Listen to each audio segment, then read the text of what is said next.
Hello students. क्या हाल है सभी के? सब बहुत अच्छे। चलिए भाई साहब, आज हम लोग मॉड्यूल 2 में एफएम का सब्जेक्ट शुरू करने जा रहे हैं। अगर इसका पूरा नाम देखें तो पूरा नाम है financial and strategic management. Module 2 में है, एग्जीक्यूटिव में। पेपर नंबर 8 है। कितने नंबर का पेपर है ये? पूरे 100 मार्क्स का पेपर है। एमसीक्यू पेपर है कि सब्जेक्टिव है? एमसीक्यू है, यानी 100 क्वेश्चंस आपको टोटल मिलेंगे। हर एक क्वेश्चन 1 नंबर का होगा, 1 मार्क्स ईच। नेगेटिव मार्किंग होगी कि नहीं होगी? नेगेटिव मार्किंग भी है, 0.25 की नेगेटिव मार्किंग है। दैट इज 4 क्वेश्चंस अगर आपके गलत होते हैं तो 1 नंबर आपका चला जाएगा। ठीक। एक बात और शुरुआत में ही बता देते हैं, आपके सामने जब एफएम का पेपर है, एफएमएसएम का, financial management and SM strategic management, FMSM बोल लीजिए। आपको जब पूरी तरीके से क्वेश्चन आता होगा तो आप वैसे भी करेंगे ही, और जब पूरी तरीके से कुछ भी नहीं आता होगा, हो सकता है कोई क्वेश्चन ऐसा भी आपके सामने आ जाए जिसका आपको साउथ वेस्ट ईस्ट नॉर्थ कुछ नहीं पता, आपको कुछ भी नहीं पता। क्या करने वाले हैं फिर? छोड़ेंगे। लेकिन अगर थोड़ा बहुत भी आपको लग रहा है अंदर से, दिल के कोने से थोड़ी बहुत भी हिम्मत आ रही है कि यार इसका ऑप्शन नंबर सी हो सकता है, तो क्या करेंगे? तो लगा दीजिएगा, छोड़िएगा नहीं। नहीं तो ऐसे तो पता है सारे क्वेश्चन छूट जाएंगे। तो जहां पे बिल्कुल नहीं आता होगा वहां तो ठीक है, लेकिन जहां पे हमें थोड़ा बहुत भी कॉन्फिडेंस है, हम उस क्वेश्चन को अटेम्प्ट करके आने वाले हैं। ठीक है। अच्छा, ये 100 नंबर का पेपर जो है, ये पता है 2 पार्ट में डिवाइडेड है। इंस्टीट्यूट ने ना इसको 2 पार्ट में डिवाइड किया है। पार्ट 1 जो फाइनेंशियल मैनेजमेंट है, एफएम है, 60 मार्क्स की। और पार्ट 2 प्योरली थ्योरेटिकल है, स्ट्रेटेजिक मैनेजमेंट, 40 मार्क्स की, 40 मार्क्स की एसएम है। तो यानी 60 क्वेश्चन पार्ट 1 से आएंगे, एफएम से आएंगे, एंड 40 क्वेश्चंस आपके करीब स्ट्रेटेजिक मैनेजमेंट के आने वाले हैं। सब्जेक्ट के नाम पे अगर फोकस करें पार्ट 1 के, तो क्या है पार्ट 1 का नाम? Financial management. शुरू करने से पहले फाइनेंशियल मैनेजमेंट का भी मतलब समझा देता हूं। फाइनेंशियल मैनेजमेंट, एफएम प्यार से बोलते हैं। शायद सुना भी है आपने एफएम इससे पहले। देखिए, हर कोई चाहता है ज्यादा से ज्यादा पैसा कमाना। चाहते हैं कि नहीं चाहते हैं? आप भी चाहते हैं कि नहीं? सभी कोई चाहता है, हर कोई लालची है। हर कोई चाह रहा है भाई पैसा ज्यादा से ज्यादा चाहिए, जरूरतें भी हैं। पैसा कमाना तो देखिए एक अलग बात है, बट उसको कमाने के बाद सही तरीके से मैनेज करना अलग है।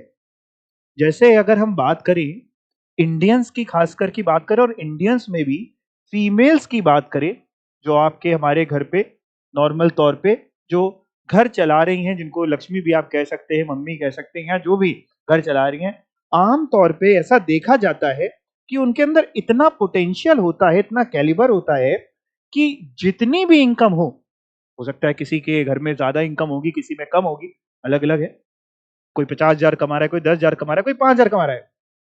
लेकिन घर में फीमेल जो घर चला रही है आमतौर पे, उनके अंदर इतनी स्किल्स होते हैं कि वो उसी चीज में पूरा महीना उनको पता है हमें निकालना है और कहां पे हमें कट करना है और कहां पे जरूरी है बच्चे के लिए पढ़ाई में खर्चा करना है या किस चीज में, उनको पता है। भले ही उन्होंने कभी ये चीज एफएम जो है, अगर हम बात करें तो पढ़ी नहीं हो सकता है, लेकिन तब भी करते करते उनको समझ में आ गया। कुछ इसी तरीके को अगर हम बिजनेस में डाल दें तो घर की बात हो गई। बिजनेस में डाल दें कि बिजनेस में सही तरीके से पैसे को कैसे मैनेज करना है, तो ये चैप्टर, ये सब्जेक्ट हमको सिखाएगा। बहुत सारे इसके अंदर चैप्टर्स अपने लोग पढ़ेंगे फाइनेंशियल मैनेजमेंट के अंदर। जैसे फॉर एग्जांपल मैं आपको थोड़ा थोड़ा समझाऊं तो ये तो थ्योरी चैप्टर आएगा, एक nature and scope of financial management, theoretical chapter होगा।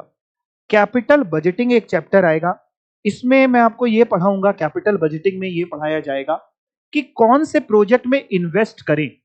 हमें कहीं पे इन्वेस्टमेंट करनी है, हमें कोई नया बिजनेस खोलना है, तो पेन बनाने का बिजनेस करें कि कैलकुलेटर बनाने का बिजनेस करें कि कुछ ना करें, आराम से घर बैठ के सोए। इन्वेस्ट करें कि ना करें ये चैप्टर सिखाएगा। कैपिटल स्ट्रक्चर एक चैप्टर आएगा, ये हमको क्या सिखाएगा?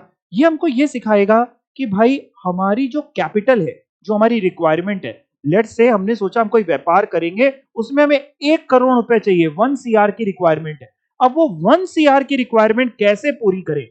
इक्विटी से पैसा लाएं, प्रेफरेंस शेयर से पैसा लाएं, डेट लाएं, कहीं से लोन लेकर के आए, कहां से लाएं, फंडिंग कहां से हो, हमारा कैपिटल स्ट्रक्चर कैसा हो, वो ये चैप्टर बताएगा। फोर्थ चैप्टर हमको बताएगा कि जहां जहां से पैसा लाने वाले हैं उन सब में एक कॉस्ट भी आएगी। प्रेफरेंस से पैसा लाएंगे वो डिविडेंड मांगेगा, लोन लाएंगे ब्याज मांगेगा, हर इंसान को बदले में पैसा चाहिए, कितनी कॉस्ट आएगी ये चैप्टर सिखाएगा। फिफ्थ थियोटिकल चैप्टर रहेगा प्रोजेक्ट फाइनेंस के बारे में। सिक्स्थ डिविडेंड पॉलिसी, एक कंपनी कितना डिविडेंड बांटे ना बांटे या बांटने ना बांटने से क्या फर्क आएगा, सिखाएगा।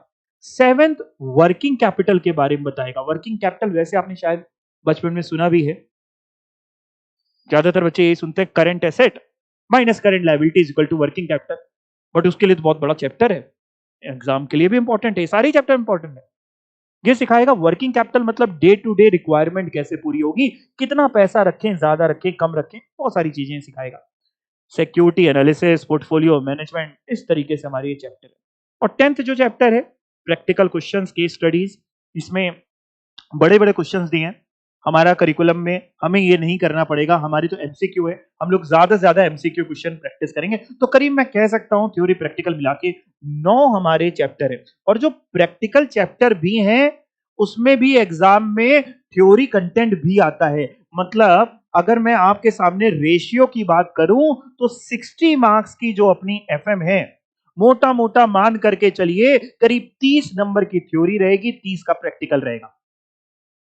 30 की थ्योरी एफएम में पकड़ लीजिए, 40 की थ्योरी एसएम में तो आनी ही आनी है, स्ट्रेटेजिक मैनेजमेंट में थ्योरी आनी है, 70 नंबर की थ्योरी हो गई।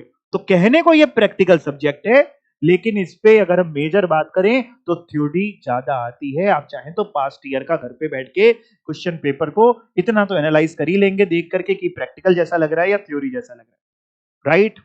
इतनी बात समझ में आ गई सभी को? तो ये रहा हमारा फाइनेंशियल मैनेजमेंट, स्ट्रेटेजिक मैनेजमेंट का एक छोटा सा इंट्रो।